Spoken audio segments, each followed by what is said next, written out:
Please subscribe my channel, like my video and share also.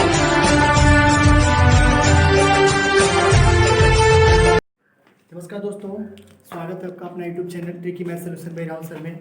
दोस्तों आज हम लोग प्रश्नावली 3.4 को पढ़ेंगे। इसके पहले वाले वीडियो में 3.3 का जो भी समस्यात्मक क्वेश्चन थे उसको एक बाय एक करके हल किया गया था। आज हम लोग 3.4 का क्वेश्चन नंबर 2 देखेंगे, जिसमें निम्न समस्याओं को रैखिक समीकरणों के युग्म बनाइए और उनके हल को विलोपन विधि से हल कीजिए। 3.4 में प्रतिस्थापन विधि से था और इसमें हमने क्या किया है, विलोपन विधि से आता बुक में दिया गया, विलोपन विधि से हल कीजिए। तो देखिए इसमें पहला नंबर क्वेश्चन है, यदि अंश में एक जोड़ दें और हर में एक घटा दिया जाए तो एक भिन्न एक में बदल जाता है। किसमें बदलता है? एक में। यदि हर में एक जोड़ देते हैं तो वो 1/2 के बराबर हो जाता है। तो आप बताइए भिन्न क्या होगा। तो इस टाइप के क्वेश्चन के लिए सबसे पहले क्या करना होगा, हम यहाँ लिखेंगे कि माना भिन्न का अंश बराबर, हमने भिन्न का अंश x मान लिया। भिन्न का अंश क्या मान लिया? x। तो ये भी आपको पता होगा कि भिन्न का एक हर भी होता है, तो भिन्न का हर क्या हो जाएगा? भिन्न का हर बराबर y हो जाएगा। हमने अंश मान लिया x और हर मान लिया y मान लिया। तो ये बताइए अभिष्ट भिन्न क्या होगा? यहाँ पे लिख सकते हैं हम अभिष्ट भिन्न बराबर ये हो जाएगा x/y। इतनी बात तो समझ रहे हैं आप। अंश आपका x हो जाएगा, हर आपका y हो जाएगा और अभिष्ट जो भिन्न होता है x/y हो जाएगा। ठीक है। अब देखिए आगे इसमें ये दिया गया है कि यदि अंश में एक जोड़ दे और हर में एक घटा दे तो 1 के बराबर हो जाता है। तो यहाँ पे हम क्या करेंगे कि जो अंश यानी अंश x दिया गया और ये y दिया गया है, तो यहाँ लिखेंगे हम x प्लस, देखिए यहाँ अंश में क्या कहा गया? एक जोड़ने के लिए x + 1/, यहाँ हर में क्या कहा? y घटाने के लिए y - 1 कितने के बराबर हो रहा है? तो ये 1 के बराबर हो रहा है। तो यहाँ पे क्या करेंगे हम? 1 लिखेंगे। ये आपका प्रथम शर्तानुसार बात है। क्या है? प्रथम शर्तानुसार। प्रथम शर्तानुसार क्या है? यदि अंश में हम एक जोड़ देते हैं, हर में एक घटा देते हैं तो वो 1 के बराबर होता है। तो बताइए इसका मान क्या होगा। तो चलिए पहले शर्तानुसार को सॉल्व कर लेते हैं। इसका गुणा इसमें करेंगे तो कितना हो जाएगा? x + 1 = 2। इसका गुणा इसमें करेंगे तो y माइनस कितना हो जाएगा? 1। इसको पक्षांतर करते हैं हम तो x - y बराबर -1, ये भी आएगा -1, यानी x - y बराबर क्या बन जाएगा? -2। ये हो जाएगा समीकरण नंबर 1। यहाँ तक ठीक है। अब देखिए दूसरा कंडीशन ये हो रहा है कि यदि हर में एक जोड़ देते हैं तो 1/2 के बराबर होता है। यानी हम लिखेंगे यहाँ पे शर्तानुसार, मतलब सेकंड शर्तानुसार क्या बनेगा? तो यहाँ पे लिख लेते हैं हम लोग। देखिए कहा गया है कि एक भिन्न में एक, यदि हर में एक जोड़ दें, हम क्या करें? हर में एक जोड़ दें। तो चलिए इसका मतलब अंश में कुछ नहीं जोड़ना है तो आप x लिखिए। हर में एक जोड़ना मतलब y + 1 कर दीजिए और कितने के बराबर हो रहा है? वो 1/2 के बराबर हो रहा है। कितने के बराबर? 1/2 के बराबर। आप तिर्यक गुणा करेंगे यहाँ तो ये 2x हो जाएगा, इससे गुणा करेंगे तो ये हो जाएगा y और +1 इधर लेके आएंगे तो 2x - y बराबर कितना? 1। ये हो जाएगा इक्वेशन नंबर 2। यहाँ तक किसी प्रकार का कोई दिक्कत नहीं। तो यहाँ पे 2x - y बराबर कितना हो गया? 1। यहाँ तक तो कोई दिक्कत नहीं है। अब हमें क्या करना है, यहाँ से दोनों इक्वेशन को सॉल्व करने हैं, यानी पहला वाला इक्वेशन और दूसरा वाला इक्वेशन। इन सभी इक्वेशन को संतुष्ट करने के लिए सबसे पहले क्या करने पड़ेंगे हमें कि देखिए समीकरण नंबर 1 लिख लीजिए पहले। तो समीकरण 1 है x - y बराबर -2 और समीकरण नंबर 2 है कितना? 2x - y बराबर कितना? 1 दिया गया है। तो चलिए पहले हम समीकरण को संतुष्ट करते हैं और संतुष्ट करेंगे तो क्या करेंगे? हम ये लिख सकते हैं कि समीकरण नंबर 1 में 2 से गुणा करने पर, यहाँ लिख लीजिएगा कि समीकरण 1 में 2 से गुणा करने पर, 2 से गुणा करने पर, तो समीकरण 1 में 2 से गुणा किया जाएगा।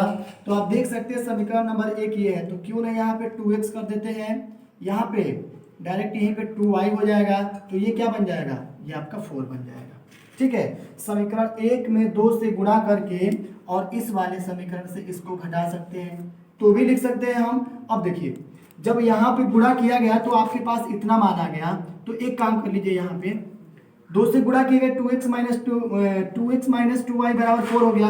अब यहाँ लिखिए कि समीकरण समीकरण एक से समीकरण नंबर एक से अब आप चाहेंगे तो घटा भी सकते हैं इसका मान, यानी समीकरण नंबर एक से समीकरण नंबर दो को घटा लीजिए या समीकरण नंबर दो से समीकरण नंबर एक को। तो चलिए देखते हैं समीकरण दो से समीकरण एक को घटाने पर, समीकरण एक को घटाने पर जब समीकरण नंबर एक को घटाया जाएगा तो अब लिख लीजिए इक्वेशन।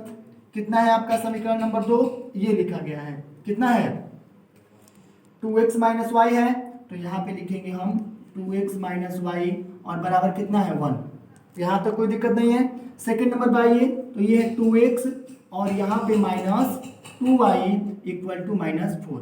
अब यहाँ जब घटाने की बारी आएगी तो चिन्ह बिल्कुल जो समान है उनको असमान बनाएंगे, तो ये प्लस हो जाएगा, ये प्लस पद में था तो क्या हो गया माइनस, और ये भी माइनस में तो क्या बन गया प्लस, ये कैंसिल हो जाएंगे। अब देखिए 2x यहाँ पे प्लस में और ये माइनस में है, तो यहाँ पे क्या बन जाएगा y बन जाएगा, और 4 यहाँ पे है और 1 यहाँ पे, तो कितना बन जाएगा 5, यानी y की वैल्यू क्या निकल गया 5।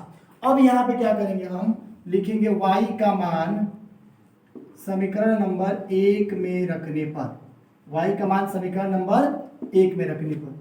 आइए समीकरण नंबर एक के पास, तो ये लिखा गया है x माइनस वाई, तो x की जगह पे क्या x ही रहेगा और माइनस y की जगह पे क्या रहेगा 5 रहेगा, और फिर से इधर -2 है, यानी x इक्वल टू क्या बन जाएगा -2, इधर आएगा तो +5 हो जाएगा, x बराबर कितना निकल जाएगा 3 निकल जाएगा। तो हम यहाँ पे लिख सकते हैं कि अभीष्ट भिन्न बराबर कितना x बाई वाई, x की वैल्यू 3 आया है और y की वैल्यू कितना आया है 5 आया है, और यही मिल करके क्या बन जाएगा इसका आंसर बन जाएगा, क्या बन जाएगा आंसर।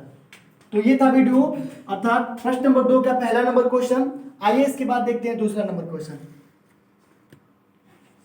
आइए देखते हैं सेकंड नंबर क्वेश्चन क्या है इसमें। सेकंड है 5 वर्ष पूर्व नूरी सोनू की आयु की 3 गुनी थी, सोनू की 3 गुनी थी। 10 वर्ष बाद नूरी की आयु सोनू की आयु की 2 गुनी हो जाएगी। नूरी और सोनू की वर्तमान आयु बताइए। तो सबसे पहले जिसमें कोई आयु नहीं दिया होता है उस टाइप के क्वेश्चन में हम एक्स वाई मानते हैं, ठीक है। तो चलिए 2 लोग हैं इसमें। पहली बात एक नूरी है और दूसरा कौन है सोनू है। तो यहां पे लिखते हैं कि माना नूरी की वर्तमान आयु बराबर, माना नूरी की वर्तमान आयु बराबर। तो देखिए 2 लोग इसमें, एक नूरी एक सोनू है ना, तो हमने मान लिया माना नूरी की वर्तमान आयु बराबर क्या मान लेंगे हम 1 वर्ष मान लेते हैं, ठीक है। और दूसरा सोनू की वर्तमान आयु निकालने होंगे, तो यहां लिखेंगे सोनू की वर्तमान आयु बराबर y वर्ष। यहां तक क्लियर है आप। अब देखिए, अब ये कहा गया है कि 5 वर्ष पूर्व नूरी और सोनू की आयु की 3 गुनी थी। नूरी जो थी सोनू की आयु की क्या थी 3 गुनी थी। तो यहां लिखेंगे हम 5 वर्ष पूर्व, 5 वर्ष पूर्व दोनों की आयु बराबर, दोनों की आयु बराबर। तो पहले से ही बताते आ रहे हैं हम कि जब भी एज में पूर्व पूछेगा तो आप पूरे आयु में से घटाएंगे, और जब भी आयु यानी उम्र बाद पूछेगा तो पूरे आयु से क्या करेंगे हम जोड़ेंगे। तो चलिए देखते हैं 5 वर्ष पूर्व क्या होता है। तो यहां लिखेंगे हम 5 वर्ष पूर्व नूरी की आयु बराबर, 5 वर्ष पूर्व नूरी की आयु बराबर। तो नूरी का पहले वर्तमान है x है ना, तो उसको लिखेंगे हम x माइनस 5 वर्ष, x माइनस 5 वर्ष।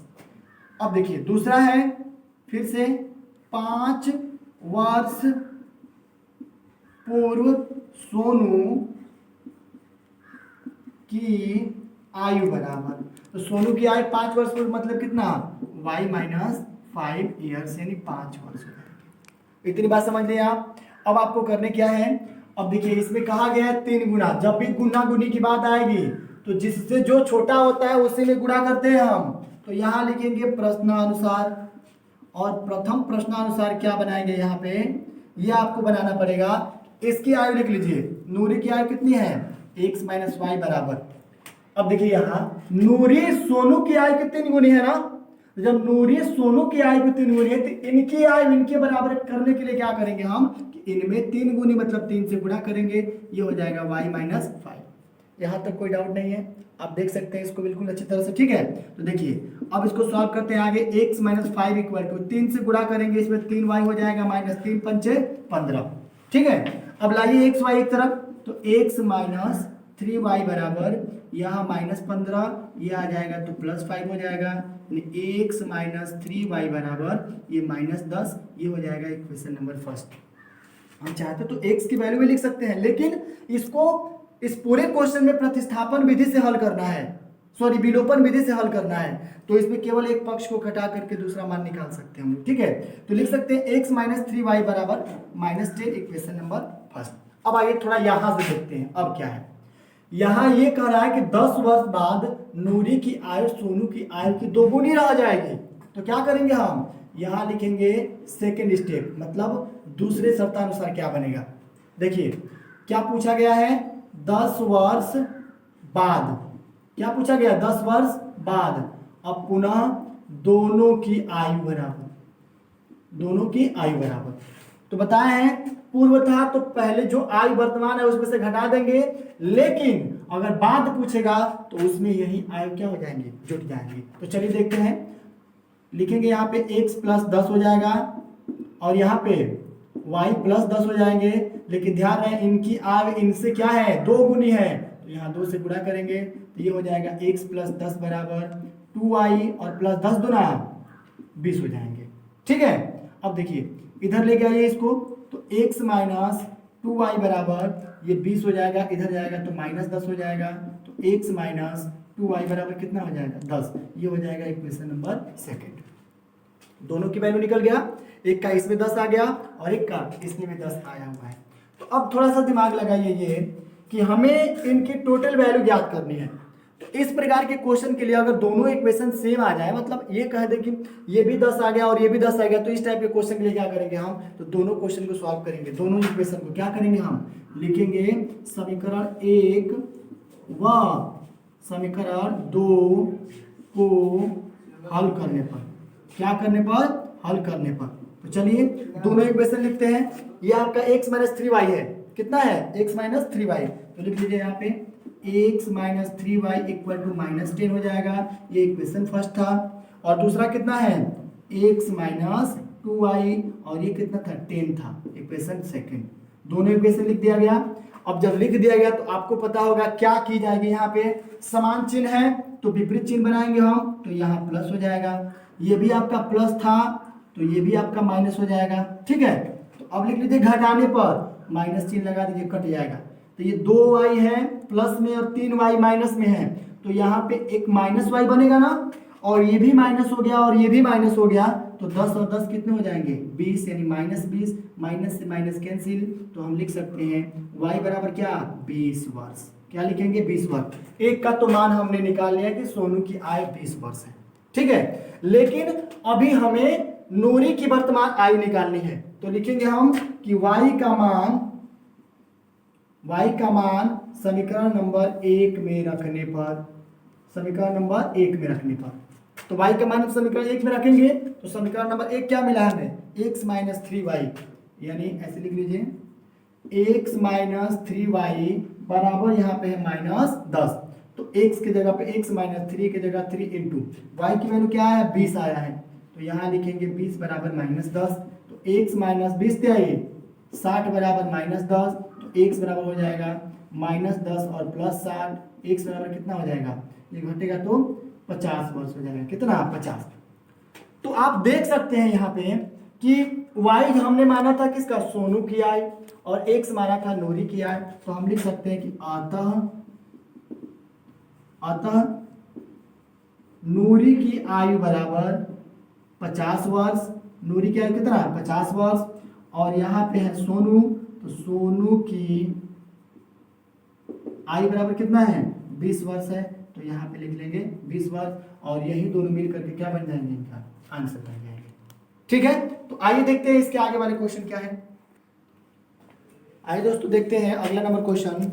अगला क्वेश्चन ये है कि 2 अंकों की संख्या के अंकों का योग 9 है। कोई 2 अंकों की संख्या है जिनका हम योग कर रहे हैं तो उसका मान 9 आ रहा है।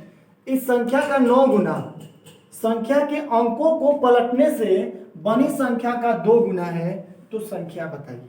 तो सबसे पहले इस टाइप के क्वेश्चन में सॉल्व करने से पहले एक्स वाई का वैल्यू ले लेते हैं हम लोग। तो चलिए लिखते हैं कि माना संख्या का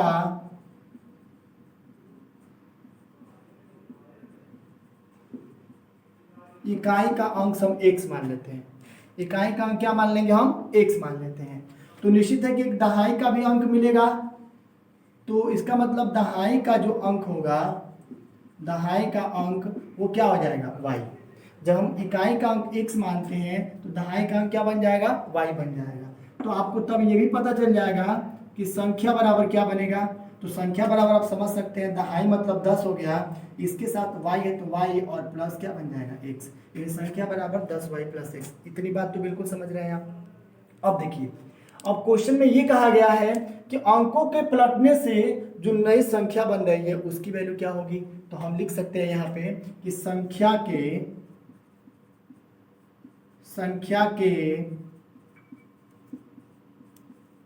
अंकों को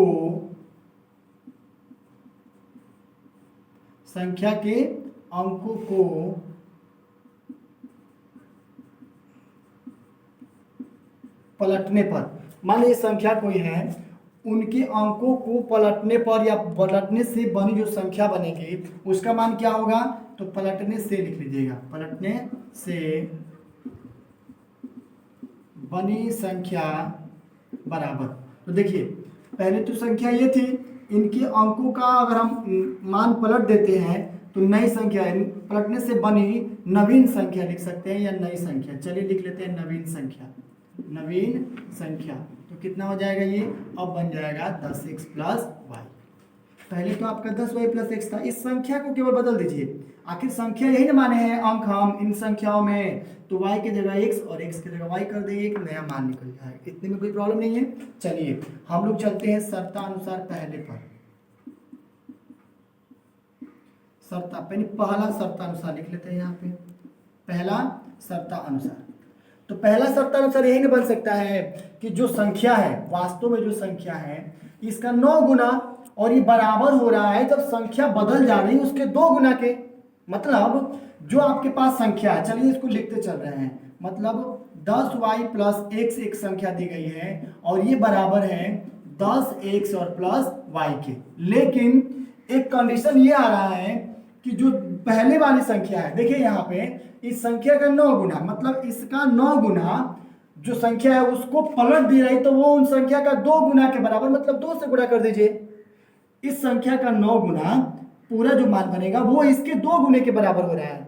तो बिल्कुल क्लियर सी बात है कि आप यहां से कर लेंगे कैसे, 9 में 10 से गुणा करेंगे, 9 दहा में 90y हो जाएगा, और प्लस ये बन जाएंगे 9x इक्वल टू ये हो जाएगा 2 दहा में 20x और प्लस यहाँ पे हो जाएगा 2y। यहाँ तक किसी प्रकार का कोई दिक्कत नहीं है। चलिए हमको ये पता है कि यहाँ पे 2y है और यहाँ पे 90y दिया गया है। जब 2y में से 90y में से 2y घटेगा तो निश्चित ही 88 बचेगा। तो हम इसको चाहे तो इधर ले चलते हैं या इसको इधर लेके आएंगे। तो चलिए अगर इसको ले चलते हैं तो हमको ये मिल जाएगा 20x minus 2x equal to ये इधर आ जाएगा तो 90, सॉरी यहाँ पे हो जाएगा, चलिए इसी के अंदर लिख लेते हैं, ये हो जाएगा अब माइनस 90y और प्लस कितना 2y, मतलब इधर लेके आया गया है, बराबर 0 मानना है तो पहले 0 मान लीजिए। चलिए देख लेते हैं ये आपका कितना हो जाएगा, 20 है और 2 है, यहाँ पे 2 दहा 20 और 2y हो जाएगा। तो देखिए ये 20x में से 2, सॉरी यहाँ पे 2x है, यहाँ पे 9x दिया गया है, यहाँ माफ कीजिएगा, यहाँ पे 9x लिख सकते हैं हम लोग, 9y हो गया, 9 दहा में 90y और यहाँ पे 9x है तो 9x लिख लेते हैं। ठीक है, अब बताइए 20x में से 9x घटेगा तो कितना हो जाएगा, तो ये हो जाएगा 11x, और ये भी माइनस, सॉरी ये माइनस और ये प्लस, यहाँ पे जैसे इसमें गुणा किया गया इस वाले से इसमें, तो ये 2y हो जाएगा। ठीक है, यहाँ पे लिख दीजिएगा 2y। अब देखिए 20x में से 9x हमने क्या किया, घटा लिया। तो जब घटाया जाएगा तो ये बात आपको समझना है कि ये वाला वैल्यू, देखिए यहाँ से थोड़ा सा ऐसे कर लीजिए, सिर्फ आप कर दे रहे हैं, 9 में 10 से गुणा करेंगे तो कितना हो जाएगा 90y, इसमें गुणा करेंगे तो कितना हो जाएगा 9x बराबर, इनसे गुणा की जाएगी इसमें तो 10 दूना कितना हो जाएगा b6 हो जाएगा, और इसमें करेंगे तो कितना हो जाएगा प्लस 2y हो जाएगा। यहाँ तक कोई दिक्कत नहीं है। चलिए इधर लेके आते हैं, इधर लेके आ जाएगा तो ये 90y इसके समांतर ले लीजिए तो माइनस 2y हो जाएगा, ठीक है, और प्लस यहाँ पे 9x है, ये भी आएगा तो क्या बनेगा माइनस b6 बराबर 0, ठीक है। 90 में से 2 जाएगा कितना बनेगा, तो यहाँ 88y हो जाएगा, ठीक है, और ये आपका घटेगा तो क्या बन जाएगा माइनस 11x इक्वल टू 0। ये बात समझ रहे हैं आप।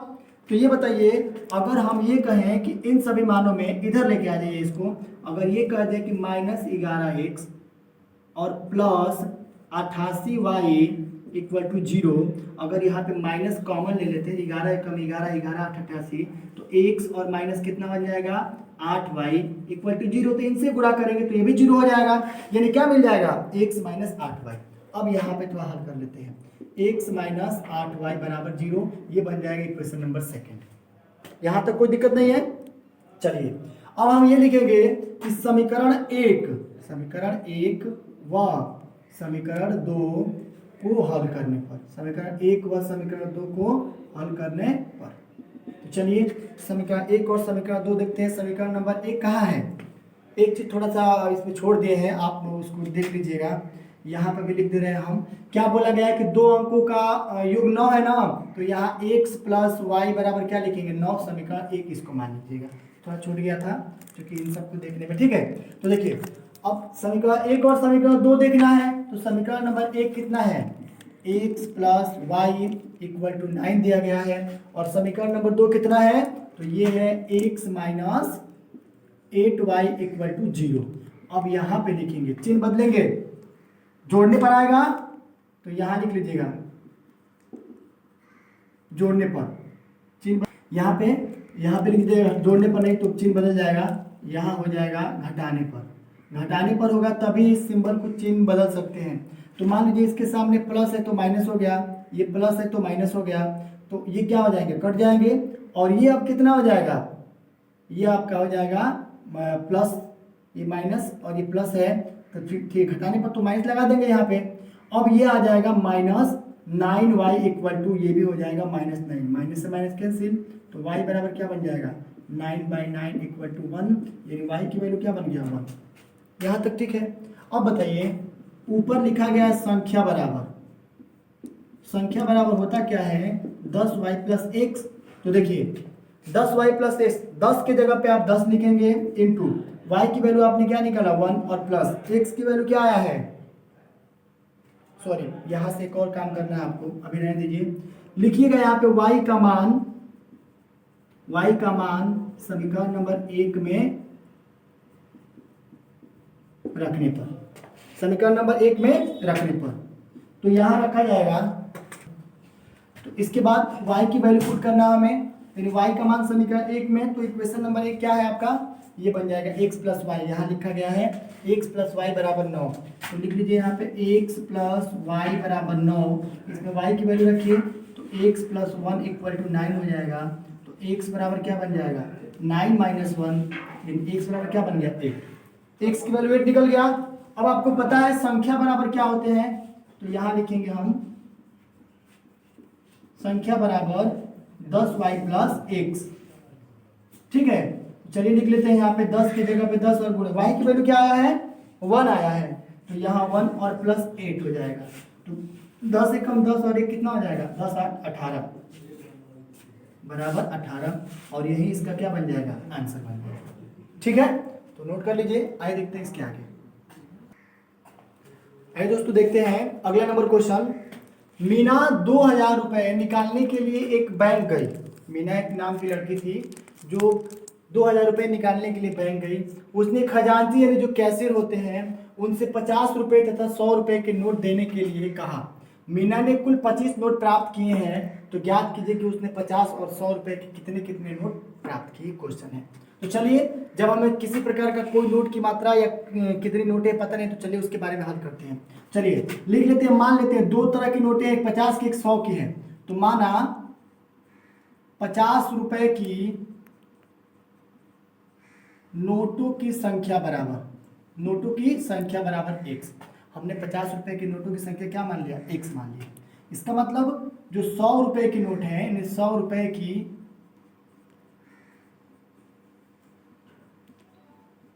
नोटों की संख्या बराबर हमने क्या मान लिया, y मान लिया। ये 100 रुपए के y नोटें हैं और 50 रुपए की नोटों की संख्या कितनी है, x है। एक और चीज, यदि दोनों नोट हम निकालते हैं, मतलब दोनों नोटों की संख्या अगर ले ली जा रही है तो कुल नोटों की संख्या कितनी हो रही है, 25 हो रही है। कुल नोटों की संख्या कितनी हो रही है, 25। यानी हम जब 25 नोट देखिए, कुल नोटों की संख्या कितनी है, 25 है। जब कुल नोटों की संख्या 25 है तो क्या आप ऐसे लिख सकते हैं, कुल नोटों की संख्या बराबर 25। कुल नोटों की संख्या कितनी, 25। तो हमने तो यही नोट माने हैं, तो क्या बन जाएगा, x प्लस वाई बराबर 25। ये हो जाएगा समीकरण नंबर 1। जब पहला इक्वेशन बन गया तो अब सेकंड की बारी है। सेकंड इक्वेशन का मतलब ये दिया गया है कि उसने खजांची से 50 रुपए और 100 रुपए की नोट की डिमांड करती है, यानी 50 रुपए और 100 रुपए की नोट है। तो ऐसे लिख सकते हैं हम, यदि वह 50 रुपए व 100 रुपए के नोटों को प्राप्त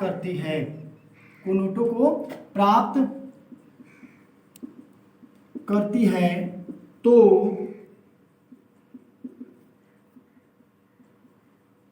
कुल धनराशि उसे कितना मिलता है, 2000 रुपए। कितना होता है, 2000। यानी 50 रुपए और 100 रुपए की नोट जब डिमांड करती है तो कैसे उसको 2000 रुपए देता है, लेकिन अभी उसको पता नहीं कितने 50 की नोटें और कितने 100 की नोटें हैं। तो इसके लिए जब हम इक्वेशन बनाएंगे तो 50 की नोट मानेंगे हम, फिर 100 की नोट मानेंगे, तो x और y है। इस प्रकार से हम लिख सकते हैं क्या, 50x प्लस 100y बराबर कितना, 2000। यदि 50 की नोट 100 की नोट है तो 2000 मानेंगे हम। तो ऐसा करते हैं, इसको कटा लेते हैं, तो ये x हो जाएगा प्लस 50 गुना का 100 2y हो जाएगा, और ये कितना हो जाएगा, 50 से करेंगे हम तो ये कितनी बार में कटेगा, 5 चौक के 20, 40 बार में कट जाएगा। यानी इक्वेशन नंबर सेकंड ये रेडी हो जाएगा। पहला इक्वेशन, दूसरा इक्वेशन हो गया। अब क्या करेंगे, समीकरण नंबर 1 से समीकरण नंबर 2 को घटाएंगे। तो दोनों इक्वेशन बन गए। अब दोनों जब इक्वेशन सॉल्व करेंगे तो लिखेंगे समीकरण 1 से समीकरण 2 को घटाने पर, समीकरण 1 से समीकरण नंबर 2 को घटाने पर। जब समीकरण 1 से समीकरण 2 घटेगा तो आपके पास समीकरण 1 दिया गया कितना, x प्लस वाई बराबर 25 है, समीकरण 1 है ये। और दूसरा अभी बना है कितना, x प्लस 2y बराबर कितना है, 40। कितना हो जाएगा, 40। ये हो जाएगा समीकरण नंबर 2। तो घटा लीजिए, घटाएंगे तो चिन्ह चेंज हो जाएंगे, प्लस है तो माइनस हो जाएगा, ये भी प्लस है तो माइनस हो जाएगा, ये भी प्लस है तो क्या बन जाएगा, माइनस। सिंबल चेंज करेंगे हम लोग। अब यहाँ पे क्या करना है आपको, ये 2y है माइनस में और ये प्लस में है, तो प्लस वाला बड़ा और ये छोटा है, तो यहाँ लिखेंगे माइनस वाई बराबर 40 वाला ऋणात्मक हो गया और ये 25 धनात्मक हो गया, तो 40 में से 25 जाएगा तो कितना बनेगा, -15। माइनस से माइनस कैंसिल, y बराबर क्या बन गया, 15। अब देखिए y है क्या, हमने 100 रुपए की नोटों की संख्या y जब माना है तो यहाँ लिख सकते हैं क्या, एक और चीज लिख लीजिए, y का मान समीकरण नंबर 1 में रखने पर, y का मान समीकरण नंबर 1 में रखने पर, इक्वेशन 1 यही तो है। तो यहाँ रख लीजिए x प्लस वाई की जगह पे क्या रहेगा, 15 बराबर कितने हो जाएंगे, 25। यानी x प्लस x बराबर हो जाएगा 25 माइनस 15, यानी x बराबर कितना हो जाएगा, 10। x है क्या, 50 की नोटों की संख्या, तो यहाँ पे लिख सकते हैं कि अतः 50 रुपए के नोटों की,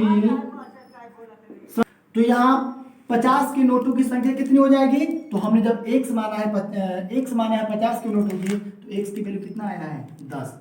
ठीक है, और यहाँ पे 100 रुपए के नोटों की संख्या क्या होगी, तो 100 रुपए की नोटों की संख्या यहाँ लिखेंगे हम, तो 100 रुपए की नोटों की संख्या y माने हैं तो ये हो जाएगा 15, और यही दोनों क्या बन जाएंगे, आंसर हो जाएंगे। ठीक है, आइए देखते हैं इसके आगे क्या मिलता है क्वेश्चन। आइए दोस्तों, इस समस्यात्मक क्वेश्चन में प्रश्न नंबर 2 में लास्ट नंबर क्वेश्चन देखते हैं। क्वेश्चन में किराए पर पुस्तक देने वाले किसी पुस्तकालय का प्रथम 3 दिनों का एक नियत किराया है, 3 दिनों का एक नियत किराया है, तथा उसके बाद प्रत्येक अतिरिक्त दिन का अलग अलग किराया लगता है।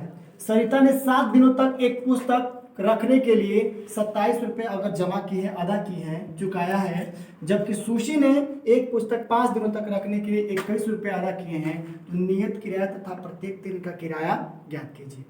तो इस टाइप के क्वेश्चन को सॉल्व करने के लिए करेंगे क्या हम लोग, पहले हम प्रथम दिन का किराया निकालेंगे, फिर नियत दिन का किराया निकालेंगे। ठीक है, तो पहले यहाँ पे हल कर लेते हैं हम लोग।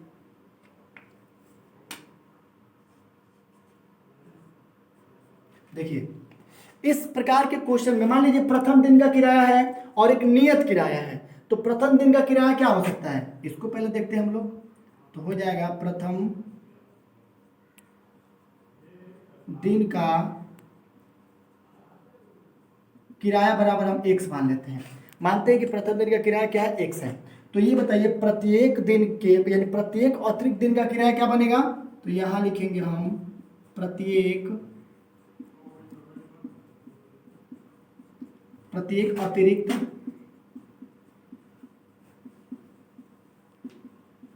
दिन का किराया बराबर हम y मान लेते हैं। प्रत्येक प्रथम दिन का किराया हमने x मान लिया और प्रत्येक अतिरिक्त दिन का किराया क्या मान लिया, y मान लिया। ये बताइए अगर कोई व्यक्ति 7 दिनों तक का किताब का भाड़ा किसी व्यक्ति से चुकाता है जिसमें 3 दिन का भाड़ा नियत है, मतलब समझिए अगर वो 7, चलिए लिख लेते हैं यहाँ पहले वो बातें ये है कि अगर कोई व्यक्ति 7 दिन, मान लीजिए 7 दिन में एक सप्ताह होते हैं, तो 7 दिनों तक का एक पुस्तक है, 7 दिनों तक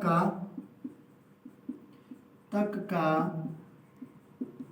कोई एक पुस्तक है, तो 7 दिनों तक का एक पुस्तक है, उस पुस्तक को रखने के लिए किराया कितना दिया है, वो 27 रुपए दिया है। कितना दिया है, 27, प्रथम नियत हो गया, 27 रुपए दिया है।